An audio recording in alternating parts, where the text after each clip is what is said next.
The night was quiet in Winterfell, but quiet never meant safe. Sansa Stark stood at the highest tower, the cold air brushing against her face as though reminding her she still belonged to the north. Yet deep inside, she carried a weight that no winter wind could ever shake. Her life had been shaped by other people's games, Joffrey's cruelty, Cersei's deceit, Littlefinger's whispers.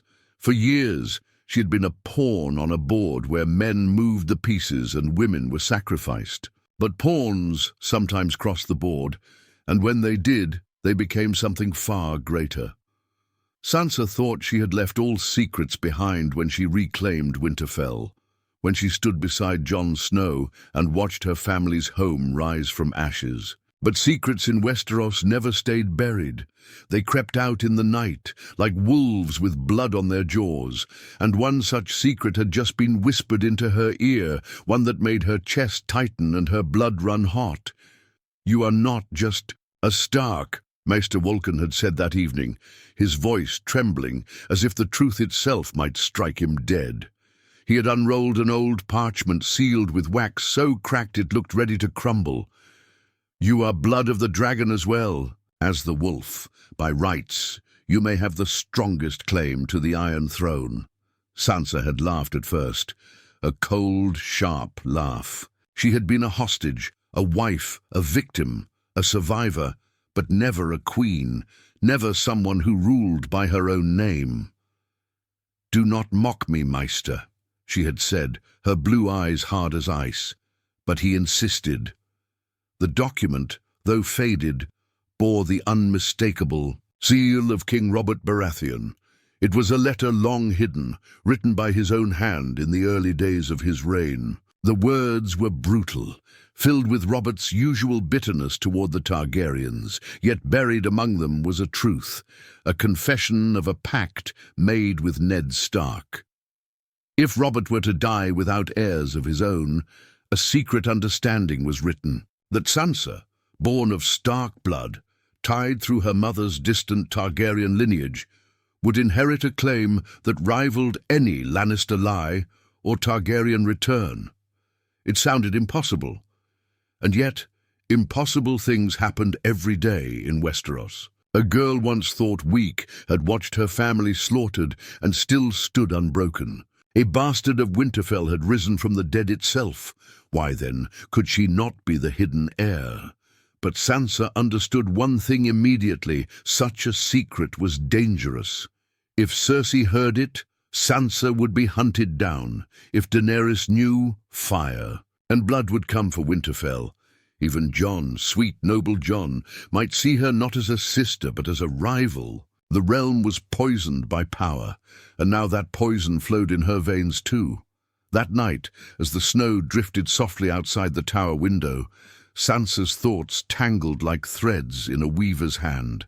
She remembered her father's voice, deep and steady. "When the snows fall and the white winds blow, the lone wolf dies, but the pack survives." If she was truly the heir, if she was meant to sit the Iron Throne, would it destroy the pack? Would it mean turning on Jon, on Arya, on Bran? She clenched the railing, her knuckles pale against the stone.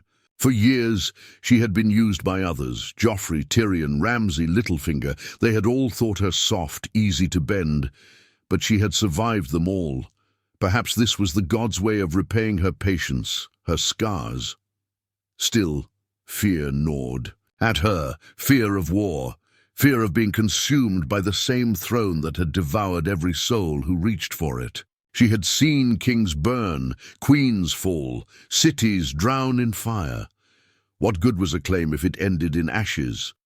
Her mind turned toward King's Landing, that pit of vipers where she had once been caged. The Iron Throne sat there still, a cold, sharp monstrosity, forged from the swords of the conquered. It had cut every ruler who dared sit upon it. Would it cut her too? A knock at the door startled her. It was Arya, silent as ever, her face unreadable in the candlelight. "You're awake," Arya said softly, stepping into the room. "You look troubled." Sansa's lips parted, but she could not speak the truth. Not yet. Arya was her sister, her fiercest protector, but Arya was also a blade, sharp, deadly, quick to strike. To share the secret now would be to set fire to everything too soon. "I'm only thinking of the north," Sansa lied gently, brushing a lock of auburn hair behind her ear. "Winter is not kind, and we must be prepared."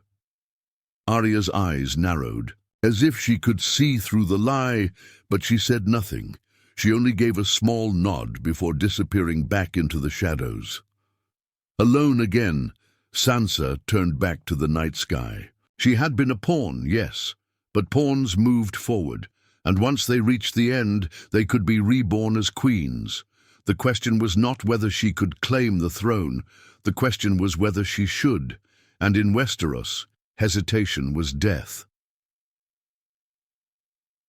The morning after Maester Vulcan's revelation, Winterfell stirred with the usual sounds of steel and snow. The clang of swords echoed in the yard where men trained, while servants hurried along the stone corridors with trays of food and jugs of ale. Life in the north always went on, no matter what secrets lay buried beneath its frozen soil. But for Sansa, the world felt different. Every face she passed looked like a threat. Every whisper in the hall carried suspicion. She had not slept. The parchment, that old brittle piece of history, burned in her thoughts. She kept it hidden, wrapped in plain cloth and locked away in her chamber. But a secret like that was never truly safe. Secrets in Westeros had wings, and once they flew, they could never be caught again. At breakfast, Jon Snow sat across the long table, his dark eyes fixed on nothing in particular. He looked tired too, though not for the same reasons. The burden of the North weighed heavily on him, as it always did, but Sansa's mind kept circling back to one thought. If he knew her claim, what would he do? Jon had been raised as a bastard, always denied titles, always pushed to the shadows. Now he was king in the north, chosen by the voices of free men. Would he welcome the idea of his sister holding the claim to the Iron Throne, or see her as a rival? Sansa cut into her bread, forcing calm into her movements. "The people look to you with hope," she said carefully, her voice even. "But hope fades quickly when winter is long." Jon's gaze shifted to her. "I know what they expect of me. Food, safety, peace. That is all the North ever wanted. And power," she added quietly, watching him closely. "They want a leader, strong enough to protect them from the South as well as the dead." Jon's brow furrowed, suspicion creeping into his features. "Why do you speak of the South now? Our fight is here." Sansa's heart pounded, but she masked it with a faint smile. "Because sooner or later the South will come for us. It always does." She left it at that, unwilling to step closer to the truth. For now, it was enough to plant the thought in his mind. Later that day, she found Arya in the yard, practicing with her blade. Arya moved like a shadow, her body swift and sharp, her face unreadable. Sansa had always loved her sister, though theirs was a love bound in barbs. Arya had no patience for courtly games, no tolerance for lies. If Arya knew the truth, she would demand action, and action meant blood. Sansa watched her for a moment before speaking. "You've become quite skilled," she said softly. Arya sheathed the sword and wiped sweat from her brow. "I didn't survive by sitting in pretty halls. Some of us had to fight." The words stung, but Sansa let them pass. "And if the day comes when the throne in King's Landing is empty again?" she asked, testing, her tone casual. "Who would you want to see upon it?" Arya tilted her head, suspicious. "Why would I care for thrones? I've seen what they do to people. Thrones don't feed the hungry or keep the dead away. They only breed war." Sansa studied her, weighing the answer. Arya would never chase crowns, never dream of ruling. But that didn't mean she wouldn't kill for her sisters. Right, if she believed in it. Still, it was too early. Arya's loyalty was a blade, precious but dangerous if wielded too soon. The hardest test came that evening when Sansa walked through the Godswood. Bran sat beneath the weirwood tree, his pale eyes distant, lost in visions only he could see. If anyone already knew her secret, it was Bran. She approached slowly, her boots crunching on the frost. "You sit here as though you've become part of the tree," she said softly, trying to lighten the air. Bran's gaze shifted toward her, empty, yet piercing. "The tree sees what you fear," he murmured. Her breath caught. "And what do I fear? That you were born to be more than Winterfell's lady?" Bran said in that flat, eerie tone. "That your name is not only Stark, that your path leads south toward fire and swords." The word sent a chill through her. He knew, of course he knew, but he gave no details, no guidance, only fragments that made her blood race with unease. Sansa knelt beside him, lowering her voice. "Tell me, Bran, am I meant to sit the throne?" He did not answer. His gaze drifted past her to something only he could see. "The throne cuts all who sit upon it," he whispered finally, "and blood will drown the stones before it rests." Frustration welled in her, but she held it back. Bran's words were both a warning and a curse. Perhaps she was meant to rise, perhaps she was meant to fall. Either way, the time was coming when she would no longer have a choice. That night, as torches burned low in the hall, Sansa sat alone with the parchment in her hands. The firelight flickered against Robert Baratheon's broken seal. She could not keep it hidden forever. If she told Jon, the North might fracture. If she told Arya, blades would spill blood before dawn. If she told the Lords, war would follow. The secret was a dagger, and sooner or later she would have to decide who to stab with it. The first whispers did not begin in Winterfell's great hall, nor among the banners of the proud northern houses. They began in the kitchens, where secrets always found their way first. Servants, half drunk on ale, spoke in hushed tones about an old parchment, about the Lady of Winterfell carrying a claim greater than any crown-wearing queen in the south. By the time the rumors reached the yard, they had already grown teeth. Sansa felt the shift in the air long before anyone dared say a word to her face. The glances lingered longer. The bows of the servants carried an edge of unease. Rumors spread, like fire in dry grass, and once the flames took root, there was no stopping them. She was walking through the hall when Lord Glover approached her, his face a mask of suspicion. "My lady," he said, his voice low but steady, "there are troubling tales being told. Some claim you have a right beyond the north. That you—" He stopped himself, as though the words were too heavy to speak. Sansa's heart raced, but her face remained cold and calm. "Men will say anything when they have too much wine and too little work," she replied, dismissing him with a flick of her eyes. "Do not trouble yourself with drunken tales." But Glover did not look convinced. He bowed stiffly and left her, and Sansa knew then that the rumor had slipped beyond her control. Someone had spoken. Perhaps Vulcan's hands had shaken too, much while hiding the parchment. Perhaps a servant had glimpsed it. Secrets never stayed locked in a chest, not in Westeros. That evening she dined with Jon again. The hall was loud with laughter and the clash of mugs, but between them stretched a silence as heavy as stone. Jon looked tired, more tired than usual, his eyes shadowed. Finally, he spoke. "They say you have a claim to the throne," he said, blunt as a hammer striking an anvil. Sansa's hand froze on her cup. Her pulse roared in her ears. She forced her expression to remain smooth, though her chest burned with panic. "Do they?" she said lightly. "Then they say too much." Jon's eyes narrowed. "Tell me the truth." For a moment, she considered it, to lay the parchment before him, to let him see the seal, the words, the fragile ink of Robert's hand. But then she saw it in his face, the weight of honor, the stubborn pride, the endless duty that ruled him.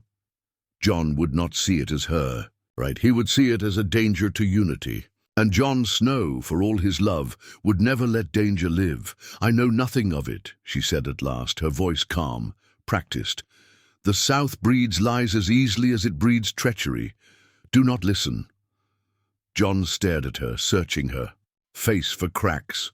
But Sansa had learned from the best liars in Westeros, Cersei, Littlefinger, even Ramsay in his cruel way. She gave him nothing. Still, as the meal dragged on, she could feel his eyes on her, heavy with suspicion.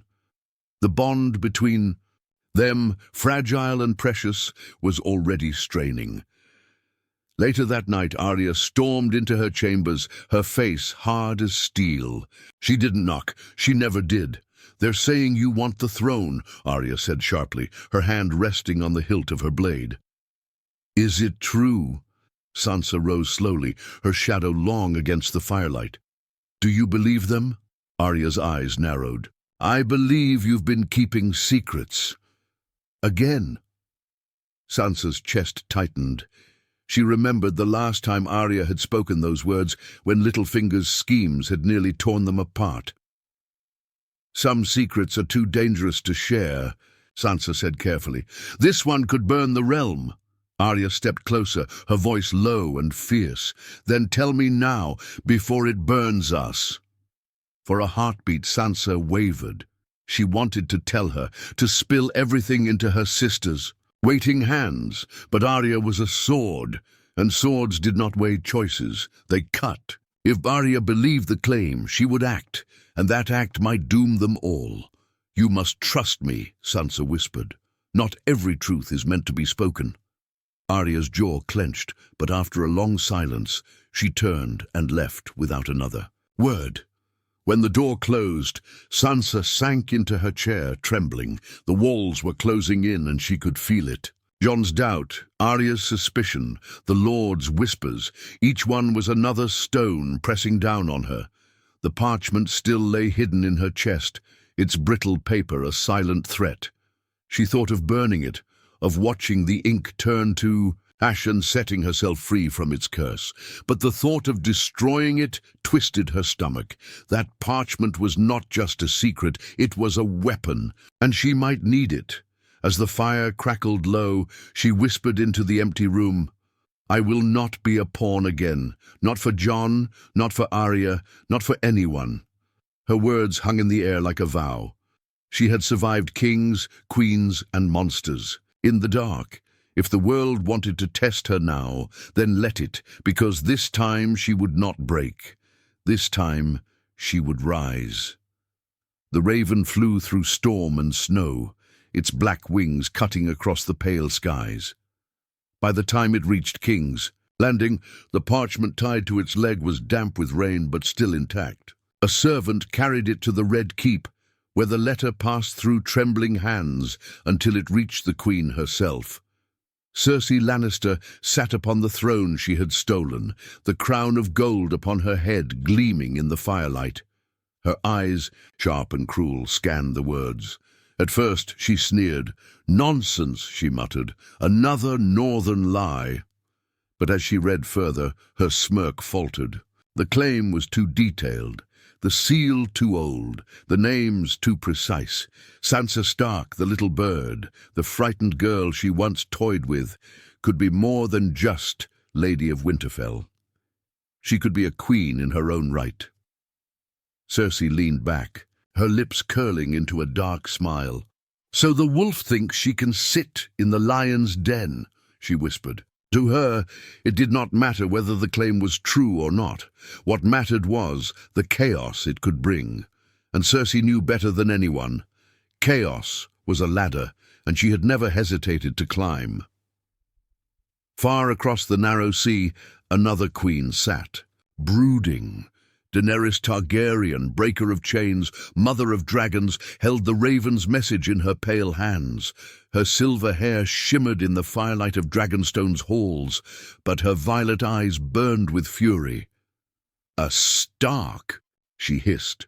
"A Stark dares to claim the throne of my family?" Tyrion Lannister stood at her side, his brow furrowed in thought. "If it is true, Your Grace, it complicates things. The North already resists bending the knee. If Sansa Stark has even a whisper of legitimacy, the Lords may rally to her instead of you. Daenerys slammed the letter against the table, her voice rising like dragonfire. "I am the last Targaryen. It is mine by birth, by blood, by fire." Tyrion spoke carefully, his tone smooth as ever. "Then perhaps it is wise to keep the North close, not push them further away. The more Sansa is seen as your enemy, the stronger her claim becomes." Daenerys' lips tightened. In her mind, there was no room for rivals. Not Cersei, not Jon, not Sansa. The Iron Throne was hers, and hers alone. Yet still, the seed of doubt had been planted. Back in Winterfell, Sansa felt the weight of those distant gazes pressing down upon her. Though she had spoken no word beyond the walls, the South always found a way to twist whispers into knives. She sensed the storm gathering, though she did not yet know how close it had crept. One evening, as the fires burned low in the hall, Lord Royce approached her. His face was grave, his words heavier still. "The Vale has heard the rumors, Lady Stark. Some lords are curious, some are uneasy. If you do hold such a claim, you must decide what to do with it before others decide for you." Sansa's lips parted, but no words came. Every lord, every bannerman, every knight had their own reasons for loyalty, and none of them were pure. If she revealed the truth, half might rise behind her, but half would turn against her. Royce leaned closer, his voice a whisper meant for her ears alone. "The realm tears itself apart, my lady. If you have the right to rule, then you also have the duty. Do not let this chance slip to Cersei, or worse, to the Dragon Queen." The words echoed long after Royce left her. Duty. The word tasted bitter on her tongue. She had carried duty all her life, to her family, to the North, to survival itself. But what if her duty now was to the whole of Westeros? That night, she walked alone in the Godswood. Snowflakes drifted down, soft against her hair. The heart tree loomed before her, its carved face weeping red sap like tears of blood. She sank to her knees before it, her breath trembling in the frozen air. "Father," she whispered to the old gods, "what would you have me do? I never wanted crowns, I never wanted thrones, but they come for me all the same. If this is my fate, give me strength, and if it is not, show me the way." The wind moaned through the branches, carrying no answer, only silence. And yet in that silence, Sansa felt something stir within her, a resolve, quiet but unbreakable. She rose, brushing the snow from her skirts. If the South had heard of her claim, then war was already coming. Whether she wished it or not, the game had begun. She would not be the little bird again, trapped in cages of silk and lies. If they wanted a queen, they would see one, and if they wanted to test her, they would bleed for it. The ravens did not stop. By the time the snow thickened and the nights grew long, envoys had arrived at Winterfell's gates bearing banners from both south and sea. One came wrapped in crimson and gold, the proud lion of House Lannister. The other came under the three-headed dragon, black and red upon pale cloth. The castle held its breath as the two delegations entered, their cloaks heavy with frost, their words dripping with honey and poison. Sansa received them in the great hall, her face calm, her hands steady, though her stomach knotted with unease. Behind her stood Jon, silent and watchful, and Arya, whose hand rested dangerously close to her dagger. The hall was crowded with northern lords, their eyes sharp, their voices hushed. First stepped forward Sir Adam Marbrand, a knight of Cersei's choosing. His armor gleamed even in the dim torchlight, and his smile was cold as the snow outside. He bowed low. "Lady Stark," he said, his tone smooth as silk, "my queen sends her warm regards. Queen Cersei recognizes your loyalty to House Lannister in days past and wishes to renew old bonds of friendship. She has heard the unfortunate lies that have been whispered about you and the throne. Lies, of course, meant to divide the realm. But should you wish it, Queen Cersei is prepared to name you Wardness of the North, securing your house's power for generations to come." A murmur rippled through the hall. Wardness of the North. A title meant to flatter, but one that smelled of chains. Before Sansa could answer, the envoy from Daenerys stepped forward. A woman with silver hair, tied back in braids, her voice sharp as a blade. "Lady Sansa," she said firmly, "the Queen of Dragons recognizes strength when she sees it. She knows of your trials, your survival, your wisdom. She offers you not just titles, but alliance. Should you bend the knee, she will name you her hand, her most trusted counselor. Together, you will shape the new world." The hall grew louder, lords whispering, eyes darting between the two envoys. Jon's jaw tightened, his fists clenching at his sides. Arya's expression darkened, her gaze flicking between them with clear disdain. Sansa lifted her chin, her voice carrying across the hall like steel drawn from a sheath. "You both speak sweetly, but I hear the teeth behind your words. Cersei offers chains dressed as gifts. Daenerys offers fire that burns, all who stand too close. And yet you both come here, to Winterfell, because you fear me. Not my army, not my castles, but me. Why is that?" The Lannister envoy shifted uncomfortably. The Targaryen envoy's eyes narrowed. Neither spoke. Sansa allowed the silence to stretch, then continued, her voice calm, deliberate. "Tell your queens this. The North remembers. We remember the blood spilled for their thrones, the broken promises, the burned cities, the lies. We will not bend the knee to lions or dragons. If they wish to test our strength, let them march through the snow and see how many of their men return." The hall erupted in cheers from the northern lords, their voices thundering. The envoys bowed stiffly, but the venom in their eyes was clear. They would not leave empty-handed. They would carry her defiance back to their queens, and the fire of war would follow. Later that night, the great hall emptied, but the weight of the day pressed heavily on Sansa's shoulders. Jon confronted her in her chambers, his face hard, his voice low. "You provoked them," he said, "both of them. Do you know what you've done?" Sansa met his gaze without flinching. "I showed them that the North will not be frightened into submission." Jon's eyes burned with frustration. "Do you want war? Because that's what you've invited. And if these whispers about your claim are true, you've made yourself their enemy. Both of them." Her chest tightened, but she refused to look away. "They already see me as their enemy, Jon. Whether I speak or stay silent, they will come. Better they come knowing the North will not kneel." Jon's jaw clenched, his voice lowering further. "If you have a claim, tell me now. Tell me before the South tears us apart." Sansa's breath caught. She almost spoke, almost confessed the truth. But fear stopped her. Fear that he would not stand beside her, but against her. "There is no claim," she lied again, her voice steady. "Only whispers meant to divide us." Jon's eyes lingered on her, dark with doubt. Then he turned and left, the door closing with a heavy thud. Alone, Sansa sank into her chair, her hands trembling against her lap. She had defied the lion and the dragon, lied to her brother, and hardened the hearts of her lords. The path she walked now was narrow, sharp-edged, and drenched in shadows. The claim she carried was no longer a secret. It was a weapon, and soon enough she would have to decide where to strike.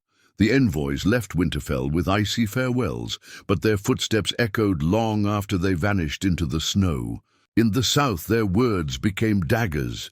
In King's Landing, Cersei laughed when she heard Sansa's defiance, though her laughter rang hollow. In Dragonstone, Daenerys paced like a caged lioness, her fury barely contained. Both queens knew what Sansa Stark had become. Not just Lady of Winterfell, but a rival who could steal the realm from under them if the lords rallied to her cause. Cersei's response was swift. One evening in the Red Keep, she sat with Qyburn, her twisted hand of whispers. "The girl thinks herself clever," Cersei said, sipping her wine. "Let her taste the same fate as her father. Send men north, quietly. No banners, no trumpets. Shadows with knives. Qyburn bowed his pale head, his thin smile chilling. "As you command, your grace. A dagger in the dark is cheaper than an army. While Cersei plotted death, Daenerys chose a different mask. In Dragonstone, she called her council together. Tyrion, ever the voice of reason, spoke carefully. If you move against Sansa now, the North will harden against you. But if you offer friendship, true or false, you may yet bring her to your side. A divided realm is no realm at all." Daenerys' eyes narrowed, her voice sharp. "She refused me already. She insults my claim, mocks my crown. Why should I not burn her city and take her head?"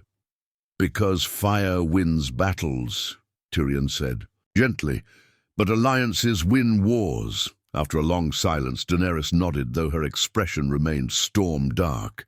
"Send another envoy. Tell the Lady of Winterfell that the Dragon Queen offers peace, but make no mistake, if she defies me again, I will answer with fire."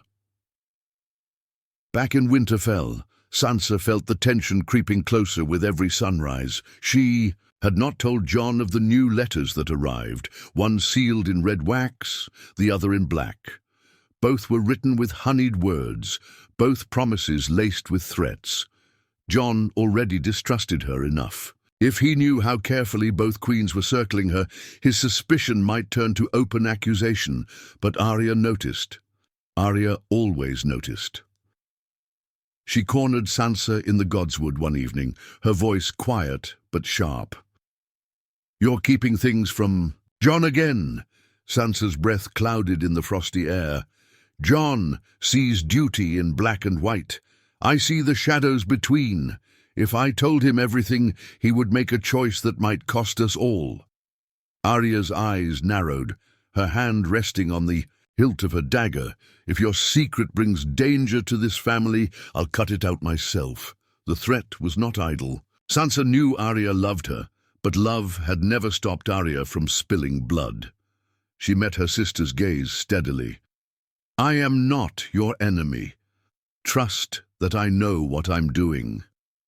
But even as she said it, doubt gnawed at her. Did she know? Or was she stumbling deeper into a game that would consume them all? A week later, the first shadow arrived. He came in the night, slipping through the snow like a ghost, a blade hidden beneath his cloak. He made it as far as Sansa's chamber door before a voice stopped him cold. "You walk too softly for a friend," Arya whispered from the dark, her dagger pressed to his throat. The man choked out a plea, but Arya slit his throat before he could finish. His body was dragged into the snow, his blood staining the white ground crimson. Sansa was woken by Arya's cold eyes at her bedside. "They've started," Arya said flatly. "Cersei wants you dead." Sansa's stomach twisted, but she forced herself to nod. "And Daenerys?" Arya's lips curled into a grim smile. "She doesn't send assassins, not yet, but she will. Or worse." The next morning, Sansa gathered her lords in the great hall. The body of the assassin lay at their feet, pale and stiff. Gasps and curses filled the air as she rose to speak. "This is what the South sends us," Sansa declared, her voice ringing through the hall. "Not peace, not friendship, murder. Do you see now why the North must stand apart? Do you see why we must not kneel?" The lords roared in agreement, their voices shaking the rafters. For the first time, Sansa felt the weight of their loyalty pressing behind her. It was intoxicating and terrifying. That night, alone in her chamber, she unwrapped the parchment again. The seal of Robert Baratheon glimmered faintly in the firelight. This was her weapon, her shield, her curse. She whispered to herself, the words quiet but resolute. "If they want to make me their enemy, then I will be the enemy they fear." The snow outside thickened, covering the assassin's blood, but the stain in Sansa's heart remained. The game was no longer about survival. It was about crowns, about power, about destiny, and destiny had chosen her, whether she wanted it or not. The assassin's blood had long since frozen into the snow, but its memory clung to Winterfell like smoke after fire. The North rallied behind Sansa's defiance, banners rising higher, voices louder, but not all voices sang the same song. Jon grew quieter each day, his gaze heavy, his silences sharper than steel. One evening he called her to his solar. No lords, no sisters, only the two of them. A fire crackled in the hearth, casting shadows on his face. He looked older than his years, the burden of crowns weighing him down. "Tell me the truth," Jon said, his voice low, steady. "I've heard enough whispers. I've seen the way the lords look at you, the way they cheer for you. This claim, does it exist?" Sansa's heart pounded. She had lied before, but each lie had frayed the bond between them. Now she felt it, unraveling in her hands. She met his eyes and saw no softness left, only suspicion and perhaps a touch of fear. Slowly she rose, crossed the room, and laid the parchment on the table between them. Robert's broken seal gleamed in the firelight. Jon stared at it as though it were a serpent coiled and ready to strike. "What is this?" he demanded. Sansa's voice trembled despite her resolve. "Proof. Robert Baratheon himself wrote it. A pact with father, naming me heir should his own line fail. My mother's blood tied me distantly to the Targaryens. The claim is real, Jon, and it is mine." Jon's hands curled into fists. He read the words, his lips tightening with every line. When he finally looked at her, his eyes burned with anger. "Why didn't you tell me?" "Because I knew what you would say," Sansa replied, her voice rising with heat. "You would tell me to burn it, to bury it, to forget it. You would say honor matters more than survival. But honor does not keep us alive, Jon. Power does." Jon's jaw clenched. "You think this is power? A letter written by a drunk king decades ago. This is poison. It will divide the North, turn our allies against us. You've seen what thrones do to people, what they did to Joffrey, to Cersei, to Daenerys. Do you want to become them?" Sansa's eyes glistened, but her voice was steady. "I want to become more than their pawn. I have been used, caged, beaten, mocked. I will not spend the rest of my life bowing to lions or dragons. If the realm sees me as heir, then I will not deny it." The fire crackled between them, the silence stretching like a blade drawn thin. Finally, Jon spoke, his voice low but sharp. "You sound like Littlefinger." The words struck her like a slap. Her breath caught, fury burning in her chest. "Do not compare me to him," she hissed. "I am no schemer whispering lies in dark corners. I am your sister. Everything I do is for this family, for the North." Jon shook his head, his eyes dark. "No. Everything you do is for yourself." The silence that followed was heavier than any scream. At last, Jon turned away, his voice weary. "If you push this, you will tear us apart. The pack survives, Sansa. Without the pack, the lone wolf dies. Remember that." He left her standing in the firelight, the parchment still burning. Between them, like a curse, that night Arya found her. Her sister's face was unreadable, her dagger gleaming in the candlelight. "So it's true," Arya said quietly. "You are the heir." Sansa closed her eyes, exhaustion weighing on her bones. "It is not what I asked for, Arya." "But it's what you want," Arya replied.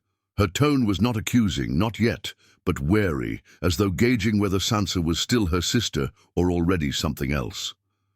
Sansa's voice cracked. "What I want is for us to survive.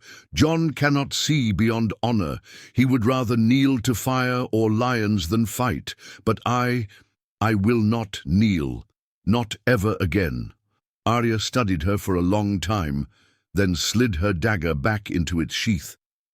"If you're lying to me, I'll know. And if you betray this family, Sansa, I'll do what has to be done." The threat hung in the air like frost. But when Arya left, Sansa was alone again with the parchment, her thoughts a storm. For the first time, she wondered if Jon was right. Perhaps the letter was poison. Perhaps it would tear them apart. But it was too late now. The realm already knew. Cersei plotted her death. Daenerys offered false peace, and the lords of the north whispered her name with reverence and fear. Whether she wanted it or not, the crown was reaching for her, and she had to decide whether to take it or let it crush her. Winterfell became a fortress, not of stone, but of whispers. Word of Sansa's claim had spread beyond the north and could no longer be contained. Every raven that flew south carried rumors sharper than swords. Cersei sharpened her knives, Daenerys sharpened her dragons, and the lords of Westeros held their breath, waiting to see which queen would bleed first. Sansa stood at the heart of it all, her crownless head heavier than iron. She had survived cruelty, fire, betrayal, but never had she faced such a choice, to seize what was hers or to lose everything. The war came faster than she imagined. First, Cersei struck.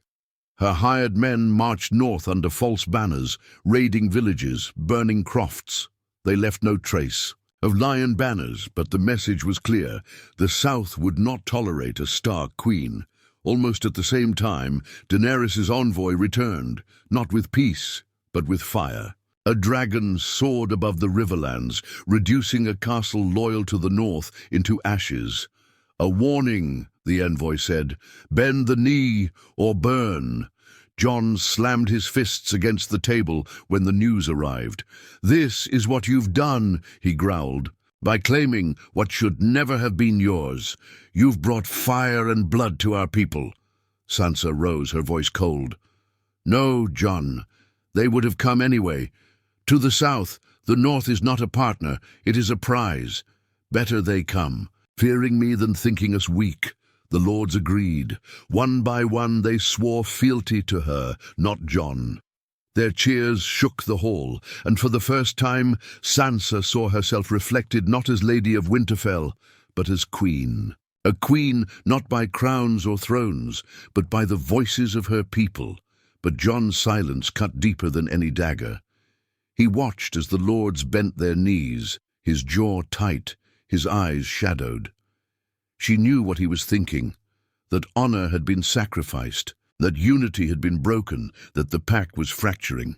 The battles that followed were swift and merciless. Cersei's men were ambushed in the snow, their blood staining the drifts crimson. Arya slit throats in the dark, her blade drinking deep of southern blood. The North had always fought like wolves, and now, with Sansa's claim binding them, they tore their enemies apart. But Daenerys was no ordinary foe. Her dragon swept low across the countryside, fire-scorching fields, villages, men alike. Winter's snow turned to steam under its fury. The lords grew afraid, their cheers fading into fearful whispers. Even Arya, fearless Arya, asked quietly one night, "How do we kill a dragon?" Sansa did not answer. She lay awake long into the night, the parchment clutched in her hands, wondering if she had doomed them all. The end came not in battle, but in betrayal. A raven arrived in Winterfell, bearing a letter sealed in black wax. Its words were simple, cruel, and final. Jon Snow bent the knee. He had sworn fealty to Daenerys for the good of the realm. The hall erupted in rage when the lords heard, but for Sansa it was not rage that filled her heart. It was grief. Her brother, her king, her protector had abandoned her. He had chosen fire over ice, dragons over wolves, yet even grief could not stop her. Sansa rose before the lords, her voice steady though her heart broke. If Jon has chosen to kneel, then let him kneel. But we will not. We are the North. We are wolves, not sheep. And I swear to you, no lion, no dragon, no crown forged of blood will ever rule us again. The hall thundered with voices, the lords raising their swords, their banners, their vows. In that moment Sansa Stark became more than heir, more than claimant. She became the North's queen, Queen without throne, without crown, but with loyalty stronger than steel, the war never truly ended. Dragons still burned, lions still schemed, and the Iron Throne still cut those who sat upon it. But Sansa never sought it again. She had seen its poison, felt its curse. Instead, she carved her own throne of snow and stone in the north, ruling not with fire or fear, but with the scars of her survival. And when bards sang of her in years to come, they did not call her Stark alone. They called her Sansa the Silent Heir, the queen who refused the throne. For in a realm where every crown was bought with blood, hers was the only one never taken, only given.